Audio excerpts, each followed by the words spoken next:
was Marie Skłodowska-Curie's motherland. She was born in Warsaw at the time when an enslaved Poland was divided between three neighboring empires. Just as Poland heroically resists the invader today, so then also the Polish people had to hide their patriotic feelings. Polish children used to learn the history of their land in secret and to read Polish poetry behind closed doors.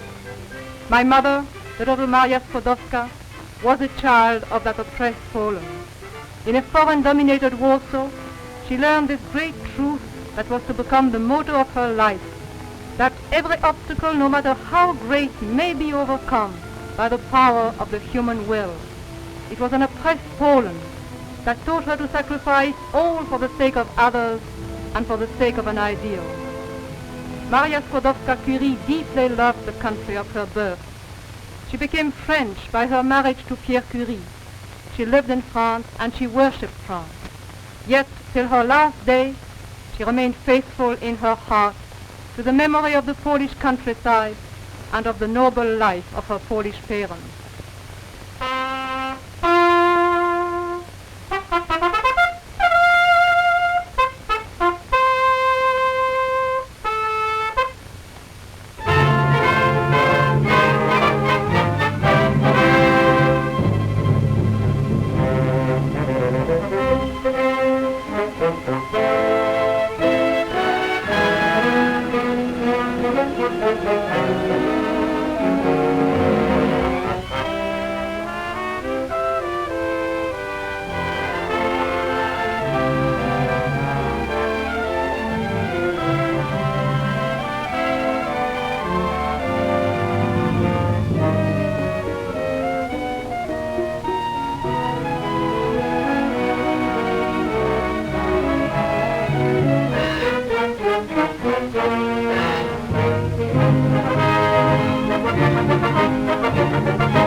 Poland, reborn in 1918 after 122 years of bondage, was especially proud of the port of Gdynia on the Baltic.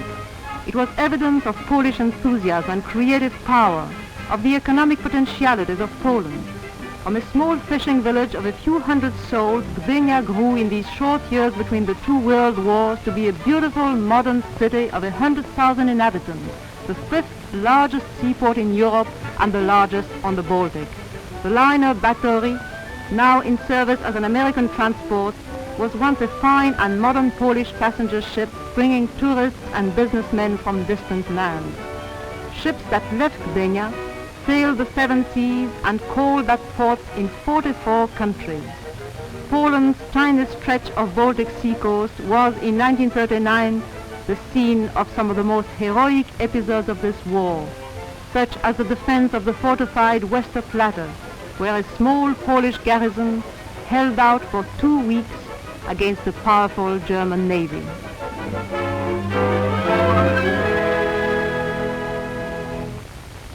Historically, Poland grew around the basin of the Vistula River.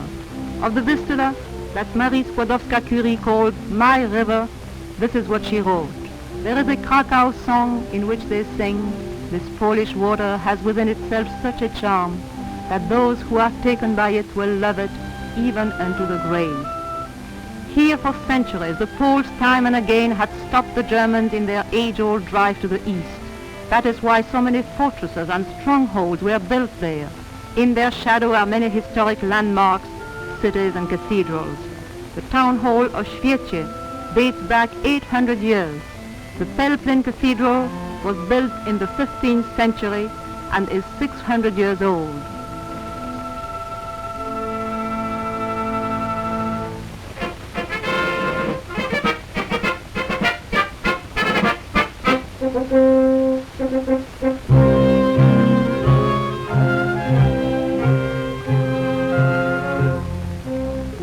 Here is Chełmno, the 10th century city with the town hall preserved in its original beauty.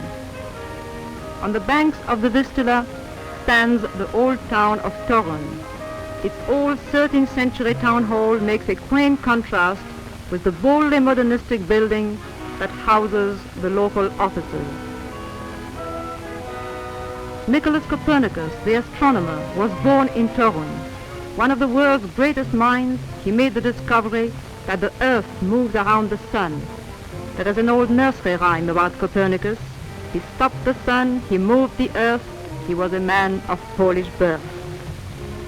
All the world, of course, knows Venice and Bruges, the Belgian Venice of the West. Not everyone knows, however, that in a way Poland has its Venice too, the old city of Bydgoszcz, all crisscrossed by canals, a Venice of the East.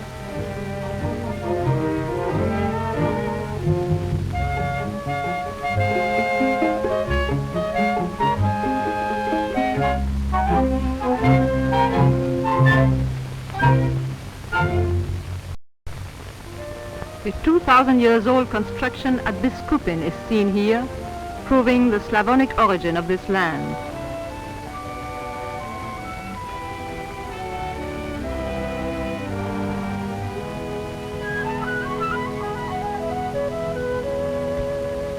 A 1,000 years ago, the Polish frontier ran to near where Berlin and other German cities stand. In those days, the Germans kept up constant attacks upon the neighboring Slavs, but the Polish king, Bolesław Chrobry, or the Brave, was dreaded by the powerful German emperors. Emperor Otto III, ruler of the Holy Roman Empire, attempted to gain the friendship of King Bolesław and undertook a pilgrimage to Poland to visit the shrine of Saint Adalbert, who had been murdered by a Baltic tribe of primitive people then living in what is now Prussia. From the moment he stepped on Polish soil until he reached the shrine at Gniezno, he walked barefoot in humble pilgrim's garb, trying, as did some of his successors, to obtain by guile what he could not gain by force. In Gniezno, the first capital of Poland, a monument was erected to this valiant and wise king, Bolesław Chrobry. He laid the foundation of a powerful Poland and taught his people to be always on their guard against the Teutons. Poland grew to be the greatest state in Eastern Europe.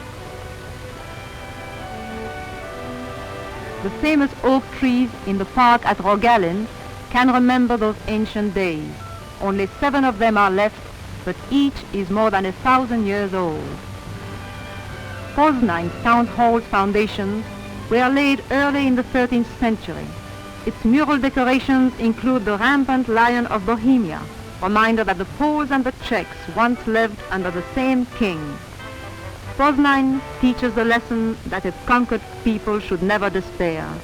Only 10 years after Kaiser Wilhelm II built a fine new castle in Poznań, only a few short years after the Poznań Opera House had been erected by the Germans, this same opera house resounded in the 1920s with Polish music and song.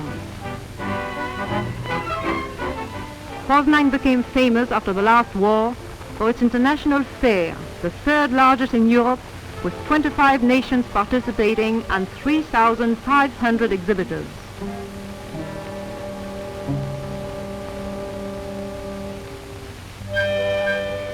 Poznań has a Woodrow Wilson Park and a monument to President Wilson, given to the city by Ignacy Paderewski, the great Polish artist. The German invaders were to wreck it savagely in 1939. The Konik and Gołuchów museums contain fine collections of old Polish armor, pottery, and rugs.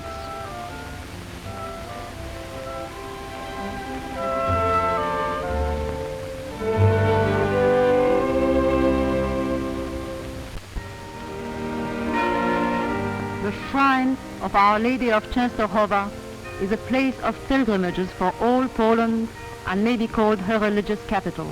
A pope once bestowed upon Our Lady of Częstochowa the title of Queen of the Polish Crown.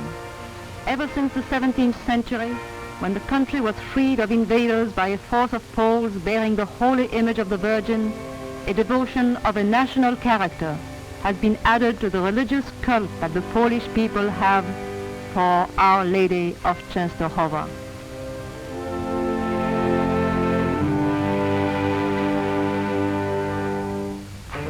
Upper Silesia is extremely rich in natural resources, such as zinc ore and coal. 3/4 of all Polish coal is mined here. For a long time in history, this part of Poland has been under the German yoke. No wonder if its people put all their strength, born of bitterness and hatred, into its defense during the present war. One of the most tragic episodes of the 1939 campaign was the slaughter by the Germans of all the Boy Scouts in Katowice, capital of Upper Silesia.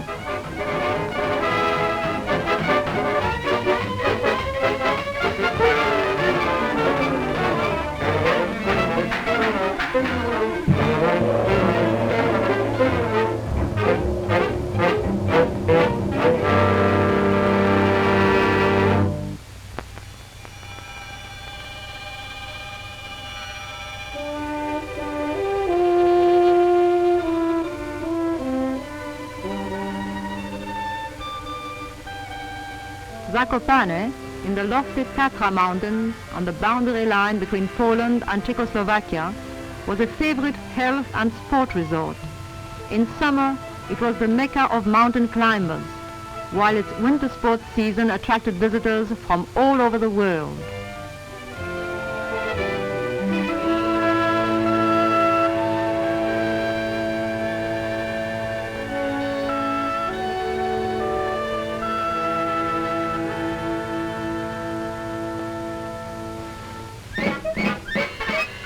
A few years ago, the World Ski Championships took place in Zakopane.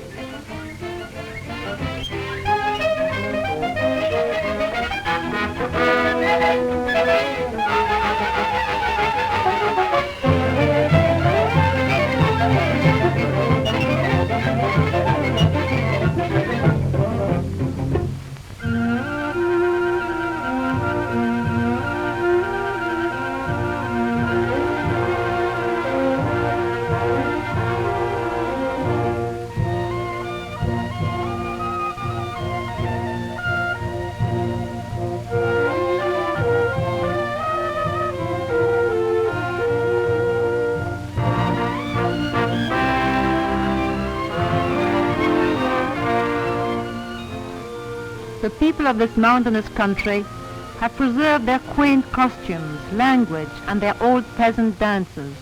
Their music, based on the archaic Aryan scale, was a source of delight to many a modern composer.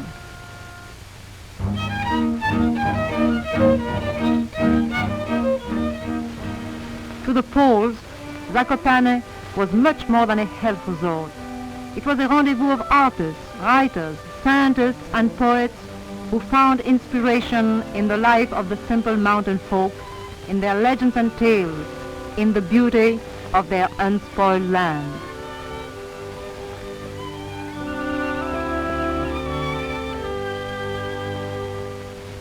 The Polish soldiers who in 1940 fought in France and helped to defend Norway, those who held at Tobruk and attacked at El Ghazala, the Polish airmen who played such a gallant part in the Battle of Britain, and the Polish infantry standing guard along the Scottish coast, all those patriots had many predecessors in the history of their country. For our freedom and for yours is Poland's ancient battle cry. Even when their own country no longer existed on the map, Polish soldiers were always ready to fight for a great cause. Poles fought for freedom in the United States, in Italy, in Hungary, in Belgium, the Argentine, Brazil, Peru, and Bolivia. Many centuries ago, the rulers of Poland had already given guarantees of personal and political liberty to their people. One of the outstanding dates in Poland's history is the year 1430, when a Bill of Rights in the form of the Neminem Captivabimus Act was written. More than 200 years before the English Habeas Corpus Act, this law guaranteed personal liberty to all and forbade arrest without warrant or punishment without proven guilt.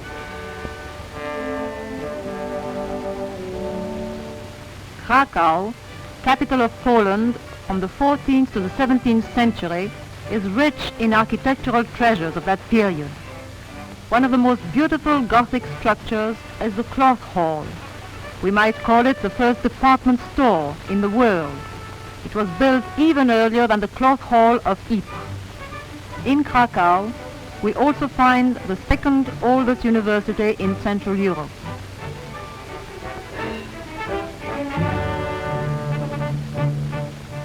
Tadeusz Kościuszko, who fought for the freedom of the American colonies by the side of George Washington, is buried at the royal castle at Wawel, Poland's Westminster Abbey, together with Polish kings, famous poets, military commanders, great heroes. After his return from America, Kościuszko led the Polish insurrection against the Russian Tsar. Wearing a peasant garb, he won a battle near Krakow at the head of a regiment of sturdy peasants. He is worshipped all over Poland.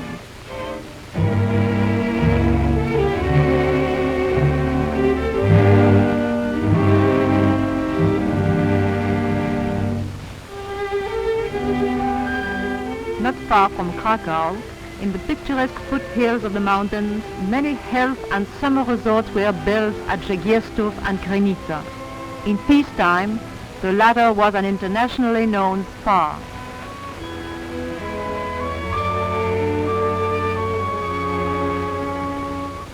Primarily, Poland is an agricultural country. Although some farmers migrate to the cities where they work at all kinds of jobs, the majority simply stay in their villages and cling to their old traditions. The Husul mountaineers of eastern Poland give us a picturesque example of local folklore. They are famous for the originality of their peasant art in ceramics and textiles.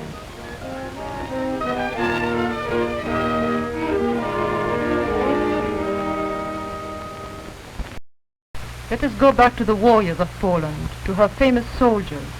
In 1683, when the Turks were besieging Vienna, when things looked hopeless, the Austrian Emperor Leopold II and Pope Innocent XI sent messages to the Polish king Jan Sobieski, begging him to come to their rescue.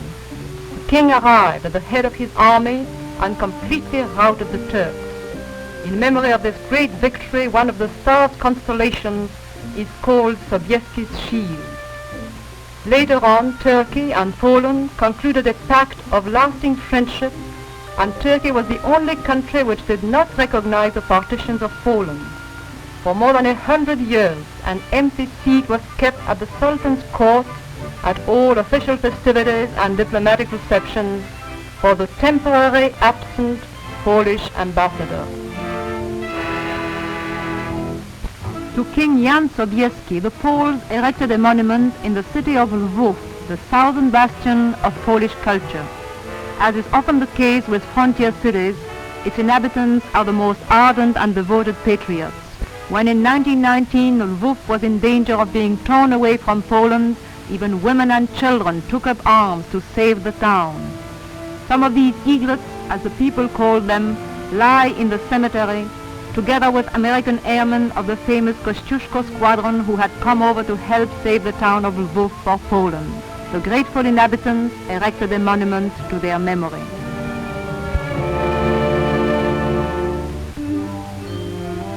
The charming lakes of eastern Poland are alive with fairies, elves, imps, naiads, and other spirits born of popular imagination. Polish poets, many of whom were born in this part of the country, drew freely from these tales and legends.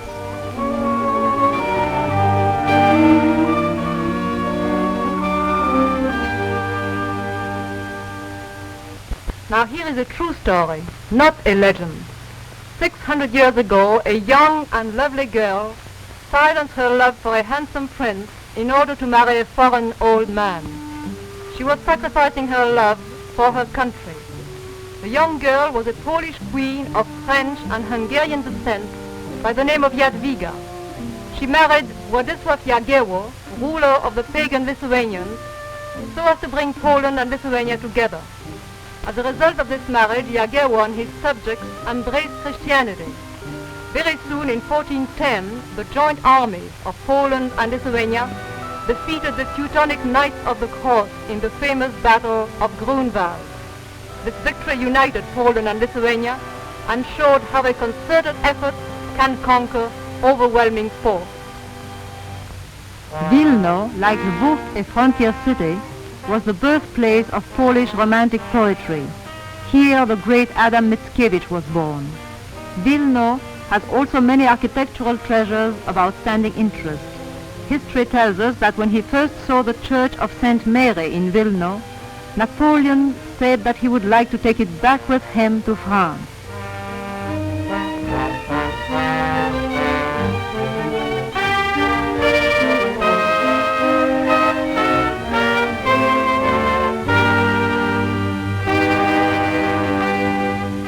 The holy picture of Our Lady of Ostra Brama is worshipped here, as is the shrine of Our Lady of Częstochowa in western Poland. Not only Catholics, but even Jews and people of other creeds often kneel before it. In the Rosa Cemetery, on the outskirts of Wilno, the heart of Marshal Pilsudski is buried. Pilsudski had expressed the wish that it should lay there next to the grave of his mother.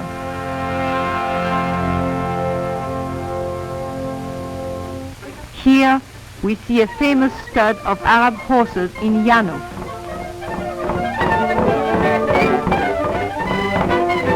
Horse breeding was developed in Poland on a large scale. Polish cavalry has played an important part in the history of Poland. It distinguished itself during the Napoleonic campaigns. Puławski, who gave his life while defending the freedom of the American colonies, was a lancer.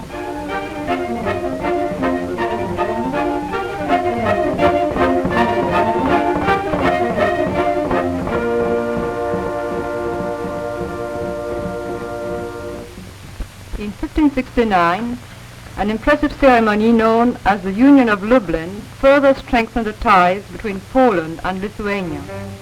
The members of the Lithuanian House of Representatives journeyed to the Polish city of Lublin and there joined with the Polish Parliament in a unanimous vote for the union of the free with the free and the equal with the equal.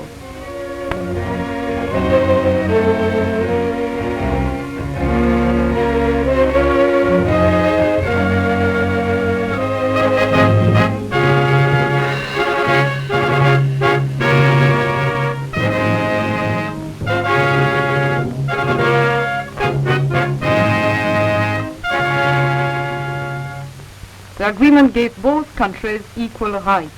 It stands as a historic example of a freely accepted federation in Central Eastern Europe. The Warsaw Confederation of 1573 gave religious freedom to all. The Constitution of the 3rd of May in 1791 was one of the first constitutions in Eastern Europe which took into account the will of the people. In 1794, under the leadership of Kiliński, a cobbler, the inhabitants of Warsaw rebelled against Russian oppression. Warsaw has been Poland's capital from the 17th century on. Its name is closely interwoven with Polish history. For more than 20 years after the last war, Warsaw was the seat of the Polish government and of the parliament.